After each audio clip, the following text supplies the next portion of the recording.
Bismillahirrahmanirrahim. Assalamualaikum warahmatullahi wabarakatuh. Yang terhormat Bapak Ibu dosen penilai uji kinerja. Perkenalkan, saya Rizky Fauzan SPD, guru pendidikan agama Islam di SMP 1 Atap Batuan, Kecamatan Lampasio, Kabupaten Toli-Toli. Sekaligus sebagai mahasiswa PPG dalam jabatan batch 3 tahun 2025 di Universitas Islam Negeri Dato Karama Palu. Pada hari ini, Rabu 8 Oktober tahun 2025, saya akan melaksanakan praktek pembelajaran uji kinerja pada siswa kelas 7 dengan materi rukhsah, kemudahan dari Allah Subhanahu wa taala dalam beribadah kepadanya. Terima kasih dan selamat menyaksikan. Assalamualaikum. Ya. Bismillah. Assalamualaikum warahmatullahi wabarakatuh. Waalaikumsalam warahmatullahi wabarakatuh. Alhamdulillahirabbil alamin. Wassalatu wassalamu ala Rasulillah wa ala alihi washabihi wa ba'd. Pertama-tama, marilah kita selalu bersyukur kepada Allah Subhanahu wa taala yang mana pada hari ini kita diberikan nikmat sehingga bisa dapat berkumpul di sekolah ini dalam keadaan sehat walafiat. Salawat serta salam semoga selalu tercurahkan kepada Rasulullah sallallahu alaihi wasallam beserta kepada keluarga, sahabat hingga para pengikutnya yang selalu senantiasa mengikuti ajarannya. Ya, baik, alhamdulillah hari ini ya sebelum kita memulai materi kita atau pembelajaran kita hari ini, mari kita memulai dengan membaca doa. Silakan satu orang untuk memimpin doa. Ya, silakan. Teman-teman, sebelum kita belajar, marilah kita berdoa. Berdoa dimulai. Bismillahirrahmanirrahim. Allahumma inni as'aluka ilman nafi'an wa rizqan thayyiban wa amalan mutaqabbalan. Rabbi zidni ilman warzuqni fahman. Rabbi Bishrah li sadri wa yassir li amri wahlul 'uqdatam min lisani yafqahu qawli. Baik, ya sebelum kita masuk, Bapak mau mengecek kehadiran kalian atau mengabsen dulu ya. Abad, ya. Ahmad Yasir, Ammar, Kaisan, Mikdad, Sofwan, Tolha. Ya, baik. Berarti ada satu orang yang tidak hadir hari ini ya. Untuk menumbuhkan jiwa atau semangat kebangsaan kita, maka pada kesempatan kali ini kita menyanyikan lagu Indonesia Raya. Hiduplah Indonesia Raya. 3. Indonesia tanah airku, tanah tumpah darahku. Di sanalah aku berdiri, jadi pandu ibuku. Indonesia kebangsaanku, bangsa dan tanah airku. Marilah kita berseru, Indonesia bersatu. Hiduplah tanahku, hiduplah negeriku, bangsaku, rakyatku semuanya. Bangunlah jiwanya, bangunlah badannya untuk Indonesia Raya. Indonesia Indonesia Raya, merdeka, merdeka, tanahku, negeriku yang ku cinta. Indonesia Raya, merdeka, merdeka, hiduplah Indonesia Raya. Indonesia Raya, merdeka, merdeka, tanahku, negeriku yang ku cinta. Indonesia Raya, merdeka, merdeka, hiduplah Indonesia Raya. Ya. Bagaimana kabar kalian hari ini? Alhamdulillah, luar biasa. Allah Akbar. Ya, sebelum mulai materi, ya kita ice breaking dulu. Ya, kita ice breaking dulu. Mana semangatmu? Ini semangatku. Mana semangatmu? Ini semangatku. Mana semangatmu? Ini semangatku. Ya, baik, terima kasih. Supaya kita lebih fokus dan tentunya lebih semangat, makanya kita mulai dari tadi dengan ice breaking juga. Ya, alhamdulillah, sebelum kita masuk materi bab 9 pada hari ini, kita mau mengingat materi sebelumnya, yaitu tentang masalah ghibah dan tabayun. Ya, ada yang bisa jelaskan kembali apa itu yang dimaksud dengan ghibah? Ya, silakan Fadlan. Ghibah berarti menggunjing atau membicarakan kejelekan dan kekurangan orang lain. Ya, baik, terima kasih. Ya, itu tadi ghibah, ya. Jadi ghibah itu merupakan membicarakan atau menggunjing keburukan, ya, orang lain, dan itu tidak boleh dalam agama kita. Ya, kemudian ada yang mau sampaikan lagi apa itu tabayun? Ya, silakan Afif. Tabayun berarti mencari kejelasan tentang sesuatu hingga jelas dan benar. Ya, tabayun, ya, atau klarifikasi adalah mencari sumber informasi dari yang kepada orang yang bersangkutan atau kepada sumber informasi tersebut supaya kita mendapatkan, ya, kejelasan dari informasi itu. Jangan sampai kita mengirim, ya, atau menyampaikan informasi tidak benar. Ya, makanya kita harus tabayun atau check and recheck, ya, tentang masalah tabayun tersebut. Ya, alhamdulillah kita pada kesempatan kali ini, ya, akan masuk kepada bab selanjutnya atau bab 9, yaitu tentang, ya, rukhsah, ya, kemudahan dari Allah Subhanahu wa taala dalam beribadah kepadanya. Nah, ini materi kita pada kesempatan kali ini, ya. Ada beberapa, ya, tujuan dari pembelajaran kita pada hari ini, ya. Yang pertama, peserta didik mampu menjelaskan pengertian rukhsah dengan benar. Itu yang pertama. Yang kedua, peserta didik mampu mengidentifikasi dasar-dasar hukum dalil nakli tentang rukhsah dari Al-Quran dan hadis. Ketiga, peserta didik mampu menyebutkan contoh-contoh rukhsah dalam ibadah seperti sholat, puasa, dan lainnya dengan tepat.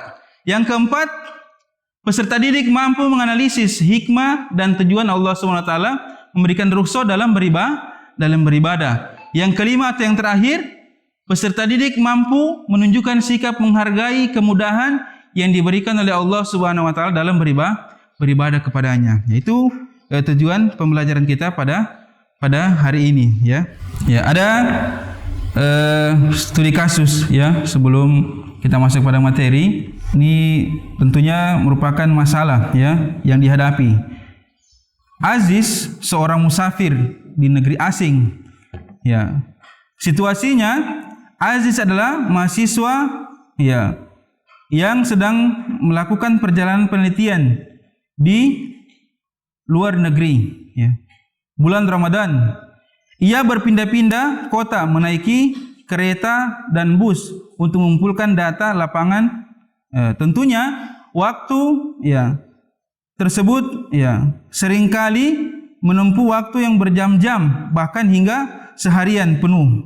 Ya, tantangan yang dihadapi yaitu tentunya, ya, melaksanakan kewajiban sholat, ya, dalam perjalanan. Kemudian pada saat itu pula dia kesulitan berpuasa dalam perjalanan panjang, membuat badannya menjadi lemas dan dehidrasi, ya. Ketiga, ya, perasaan yang bersalah muncul pada Aziz tersebut dan bingung. Ya, solusi ya yang bisa diambil adalah Aziz dapat mengqashar dan menyamak sholatnya ketika dalam perjalanan, ya, yang tentunya perjalanan itu lebih dari 80 kilometer. Dan ia juga diperbolehkan tidak berpuasa karena ia merupakan seorang musafir. Akan tetapi dia mengganti puasa tersebut di hari yang lain, ya, seperti itu. Dan tentunya dia juga bisa melaksanakan sholat walaupun bukan di masjid, ya, akan tetapi di tempat yang tentunya bisa memenuhi syarat dan ketentuan dalam beribadah sholat tersebut. Ya, sekarang kita melihat ya penampilan ya atau tayangan video yang tentunya berkaitan dengan rukhsah, ya, kemudahan dari Allah Subhanahu wa taala dalam beribadah kepadanya, ya. Assalamualaikum warahmatullahi wabarakatuh. Teman-teman, kita akan belajar bersama tentang rukhsah. Bersama saya Kamila Rosdian. Teman-teman tahu apa itu rukhsah? Rukhsah secara bahasa memiliki arti keringanan atau kelonggaran. Secara istilah, rukhsah diartikan perubahan hukum dari hukum asalnya karena sebab tertentu dengan tujuan untuk memberikan kemudahan dan keringanan. Pada dasarnya, kewajiban tetap harus dilaksanakan sesuai dengan hukum asal, akan tetapi boleh ditinggalkan atau diganti pada bentuk lain karena sebab atau kondisi tertentu. Contohnya, puasa pada bulan Ramadan hukumnya wajib bagi setiap muslim. Akan tetapi, seseorang boleh tidak melaksanakan puasa dikarenakan sedang dalam perjalanan atau sakit dan harus digantikan di hari lain. Kondisi seperti ini dinamakan rukhsah. Rukhsah dalam sholat. Sholat jamaah boleh dilakukan bagi orang yang sedang melakukan perjalanan jauh atau pada kondisi darurat. Sholat jamaah boleh dilaksanakan pada waktu sholat yang pertama jamak takbir dan waktu sholat yang kedua atau jamak takhir. Qashar sholat adalah ringkas rakaat sholat fardu 4 rakaat menjadi 2 rakaat. Sholat fardu yang boleh diqashar adalah subuh, asar dan isya. Sedangkan nafil dan subuh tidak boleh diqashar. Rukhsah dalam puasa. 1. Orang sakit. 2. Musafir. 3. Wanita haid atau nifas. 4. Wanita hamil atau menyusui. 5. Orang tua bangsa yang tidak mampu menjalankan. 3. Rukhsah dalam zakat. 1. Zakat fitrah. Zakat fitrah dapat dibayar dengan uang. 2. Pembayaran zakat. Pembayaran zakat dilakukan oleh pemilik zakat atau diwakilkan. 3. Pembayaran zakat fitrah. Pembayaran zakat fitrah bertujuan untuk membahagiakan fakir miskin pada saat hari raya. Rukhsah dalam berhaji. Ibadah haji terkesan berat untuk dilaksanakannya, namun di dalamnya dapat ditemukan keringanan.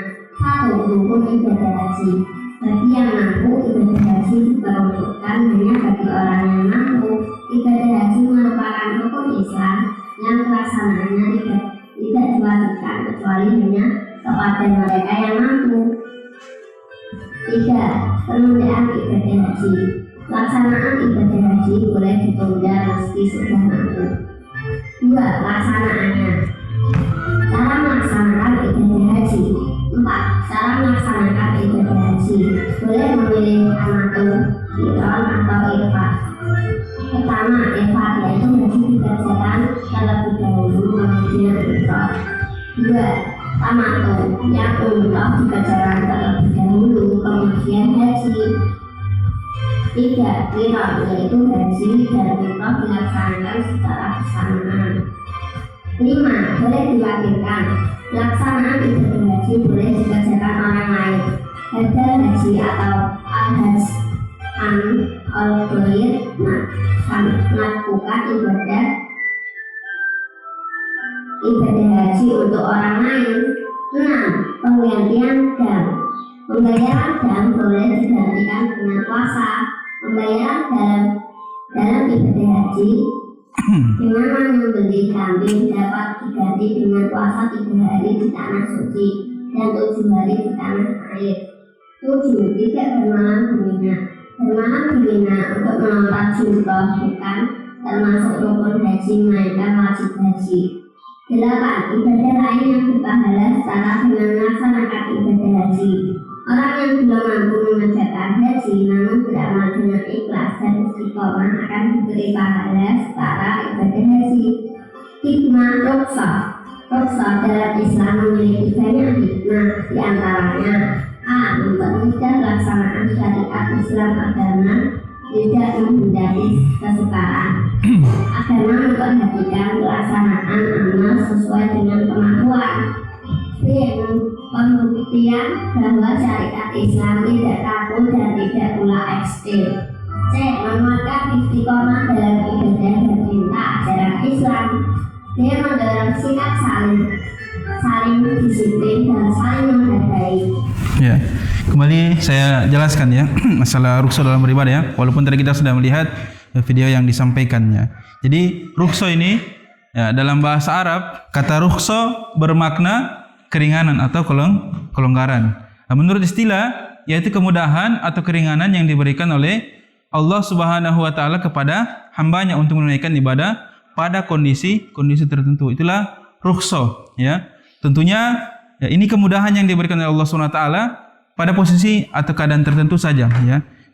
Contoh seperti dalam keadaan darurat, dalam perjalanan atau mungkin orang mungkin yang sedang sakit seperti itu ya. Pelaksanaan rukhsah azimah, rukhsah yang mengandung kebaikan. Dalam hal ini seorang boleh memilih rukhsah atau azimah ya. Contohnya di sini ya, seorang yang sedang dalam perjalanan jauh lebih baik menjamak qasar salatnya. Kemudian rukhsah menggugurkan azimah ya, yang semula haram dapat berubah menjadi halal apabila didapatkan pada kondisi tertentu ya atau darurat. Contoh, bangkai atau daging hewan yang haram akan menjadi halal untuk dikonsumsi apabila dalam keadaan darurat. Hal ini diperbolehkan untuk dengan tujuan menyelamatkan dirinya. Kemudian penyebab diperbolehkannya rukhsah ada sebabnya. Yang pertama, berada dalam kondisi darurat atau kebutuhan hajat. Contohnya, yaitu diperbolehkannya berbuka puasa Ramadan apabila sedang sakit atau dalam pergian jauh. Adanya halangan atau uzur. Contoh, ya seseorang mengqasar salatnya jika sedang berpergian jauh. Yang tadinya 4 rakaat zuhur, asar juga 4 rakaat, dia bisa menjamak. Menjamak itu menggabungkan waktu salat, ya. Zuhur dan asar dilaksanakan di waktu zuhur atau waktu zuhur bisa dilaksanakan di waktu salat asar. Dan yang tadinya awalnya itu 4 rakaat menjadi tinggal 2 rakaat ya, seperti itu kalau dalam perjalanan jauh. Apa tujuan dari rukhsah itu? Tujuannya yang pertama menghilangkan kesukaran dan kesulitan dalam beribadah. Kedua, ya, tetap dapat menunaikan ibadah sehingga terbentuk ketaatan kepada Allah Subhanahu wa taala. Ketiga, terjaganya jiwa dan harta sebagai bentuk perlindungan dari Allah Subhanahu wa taala. Keempat, memberikan pilihan dalam melaksanakan ibadah sesuai dengan kondisi yang sedang dialami. Jadi, ada kondisi-kondisi tertentu, ya, kita bisa ya melaksanakan ibadah itu ya tentunya dengan kemudahan yang diberikan oleh Allah Subhanahu wa taala dalam syariat kita. Bagaimana rukhsah dalam salat? Ya, seorang musafir ya atau orang berperjalanan jauh atau perjalanan darat ya, selain dijamak atau diqasar ya, jamak atau qasar dalam kendaraan ya, bersuci dengan wudu atau tayamum. Ya, salat dilaksanakan dengan kondisi armada ya. Jadi di sini disebutkan kita dalam perjalanan itu bisa menjamak dan qasar salat kita. Ya. Kemudian kita juga bisa bersuci dengan berwudu atau tayamum. Kalau tidak ada air, ya contoh seperti di pesawat karena air terbatas di pesawat, kita boleh melakukan yang namanya tayamum. Ya, saat dilaksanakan sesuai dengan kondisi tertentu, ya. Karena di pesawat seperti itu. Ya, kemudian sakit parah, ya sambil duduk juga bisa berbaring itu dalam keadaan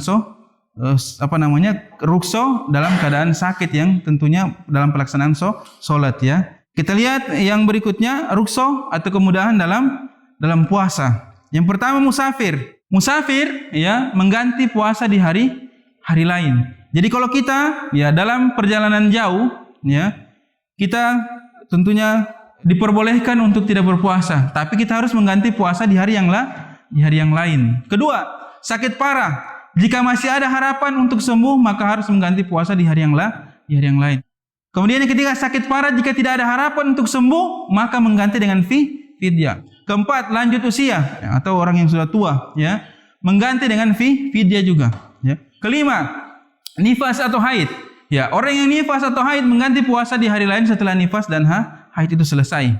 Nah, ini disebutkan rukhsah dalam berpuasa. Ya, ini bagi tentunya ibu hamil, ya, atau yang menyusui yang khawatir terhadap kesehatan dirinya sendiri.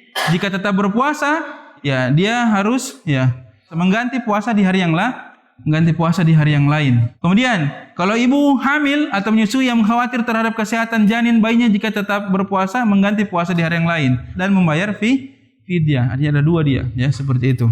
Nah, sekarang rukhsah atau kemudahan dalam zakat. Waktu pembayaran zakat dapat dilakukan beberapa hari sebelum Idul Fitri. Kemudian zakat yang berupa makanan pokok dapat diganti dengan uang, ya, walaupun terjadi khilaf di kalangan para ulama, ya. Yang ketiga, penyerahan atau pembayaran zakat bisa diwakilkan. Contoh, dalam satu keluarga, ya, hanya kepala keluarganya saja yang membayarkan dia zakat. Tidak mesti hadir semua di tempat tersebut. Ya. Nah, kemudian rukhsah dalam haji, ya, dalam ibadah haji. Yang pertama bisa memilih dari 3 jenis, yaitu qiran, tamattu dan ifrad. Kemudian tawaf, ya. Jika tidak mampu bisa menggunakan alat bantu, ya, tandu, kursi roda dan tongkat, ya. Sa'i, jika tidak mampu berjalan boleh menggunakan kursi roda. Ya, yang keempat, jika tidak bisa melempar jumroh bisa diwakilkan oleh orang lain. Yang kelima, bisa memilih nafar awal, yakni meninggalkan, ya, Mina setelah melempar jumroh. Yang keenam, ya, wukuf, jika sedang sakit boleh tidak turun ke padang Arafah. Ya, selanjutnya dam atau denda, jika tidak mampu membayar bisa diganti dengan melaksanakan puasa selama 10 hari, ya, 3 hari di tanah suci dan 7 hari setelah pulang haji atau di tanah air, ya, atau dari daerah mana dia berasal. Yang selanjutnya diperbolehkan mabit di Musdalifah dengan waktu yang tidak lama. Dan terakhir diperbolehkan menjamak atau qasar salat selama melaksanakan haji. Kemudian hikmah adanya rukhsah dalam salat, puasa, zakat dan haji. Yang pertama, untuk memudahkan pelaksanaan ibadah, ya, kemudian sekaligus tegaknya syariah. Dengan adanya rukhsah atau kemudahan memungkinkan setiap muslim dan muslimah dapat menunaikan ibadah. Kemudian mendorong dan menumbuhkan semangat dalam beribadah. Dan selanjutnya lagi menumbuhkan sikap disiplin untuk tetap menunaikan ibadah. Dengan adanya rukhsah, ya, umat muslim tetap harus menjaga salatnya agar dilaksanakan pada waktunya. Baik, ini materi kita pada hari ini.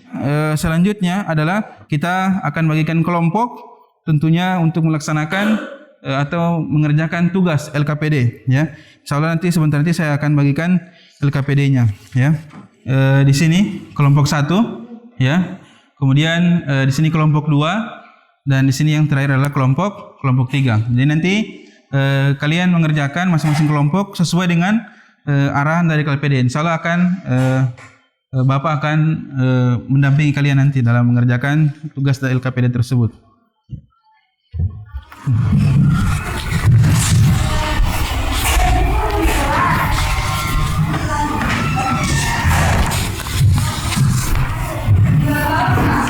Ya, nanti di sini kalian kerjakan, ya. Sebutkan dalil-dalil tentang rukhsah, ya, yang bagian kedua ini, ya, ada di situ tadi, ya. Nah, kelompok 2, ya. Kalian akan mengerjakan nanti tugasnya, ya, sebutkan jika contoh rukhsah dalam ibadah, ya. Kemudian yang kelompok 3, dia akan mengerjakan tugas yang terakhir adalah sebutkan hikmah dari rukhsah. Kalian catat di sini, ya, nanti kemudian ditampilkan nanti di depan. Kelompok 2 yaitu sebutkan 3 contoh rukhsah dalam ibadah. Silakan ditulis nanti di sini. Dan yang terakhir kelompok 3 adalah menyebutkan hikmah dari rukhsah. Jadi tugas kalian sesuai dengan LKPD ini tadi, ya. Bisa dipahami tugasnya ini? Ya, silakan ditulis, ya, silakan ditulis. Artinya ayatnya atau hadisnya di situ, ini buku situ tentang rukhsah itu. Ya, kalian silakan tulis, sebutkan ini. Sebutkan 3 contoh rukhsah dalam ibadah. Tadi sudah disampaikan juga. Silakan cari di bukunya, ada di bukunya sini. Ya, silakan tulis hikmahnya, ya. Dalil yang lain cari juga. Kan sudah ada tulis dalil yang lain juga. Silakan yang lain. hukumannya sesuai dengan LKPD ini. Kemudian yang tadi berikutnya rukhsah dalam bagi orang tertentu dalam berpuasa. Ya, ya sudah. Ya, silakan tampil ke depan. Ya, bacakan dalil. Assalamualaikum warahmatullahi wabarakatuh. Waalaikumsalam warahmatullahi wabarakatuh. Kami dari kelompok 1 akan membacakan salah satu dalil tentang rukhsah. Terkhusus tentang rukhsah sendiri, dalilnya adalah Allah tidak membebani seseorang melainkan sesuai dengan kesanggupannya. Dia mendapat pahala dari kebajikan yang dia kerjakan dan dia mendapat siksa dari kejahatan yang diperbuatnya. Quran Surah Al-Baqarah surah kedua ayat 286. Terkhusus dalil rukhsah tentang puasa, yaitu dalam beberapa hari yang tertentu, maka barang siapa di antara kamu ada yang sakit atau dalam perjalanan, lalu ia berbuka, maka wajiblah baginya berpuasa sebanyak hari yang ditinggalkannya itu pada hari-hari yang lain, dan wajib bagi orang-orang yang berat menjalankannya jika mereka tidak berpuasa membayar fidyah, yaitu memberi makan seorang miskin. Barang siapa yang dengan kerelahan hatinya ia mengerjakan kebajikan, maka itulah yang lebih baik baginya, dan berpuasa lebih baik bagimu jika kamu mengetahui. Quran Surah Al-Baqarah ayat 184. Dan yang terakhir, rukhsah tentang salat.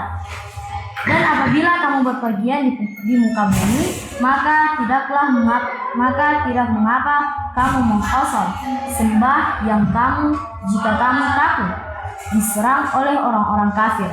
Sesungguhnya orang-orang kafir itu adalah musuh nyata bagimu. Quran Surah An-Nisa surah keempat ayat 101. Ya. Sekian itu saja penyampaian dari kelompok 1. Wassalamualaikum warahmatullahi wabarakatuh. Waalaikumsalam warahmatullahi wabarakatuh.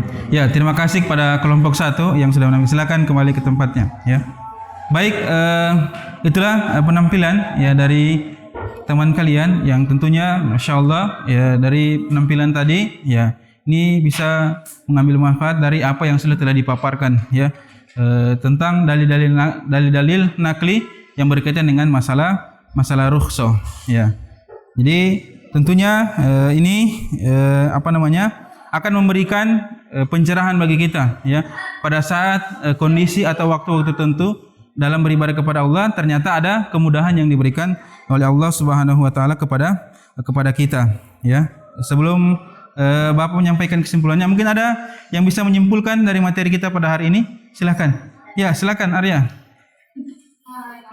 Kesimpulan rukhsah adalah kemudahan atau keringanan yang diberikan karena adanya uzur atau kondisi sulit yang dialami seorang mutlak individu yang dikenai hukum agama, sehingga mereka diperbolehkan menyimpang dari hukum asalnya, azimah, untuk menjalankan ibadah tanpa kesulitan berlebih.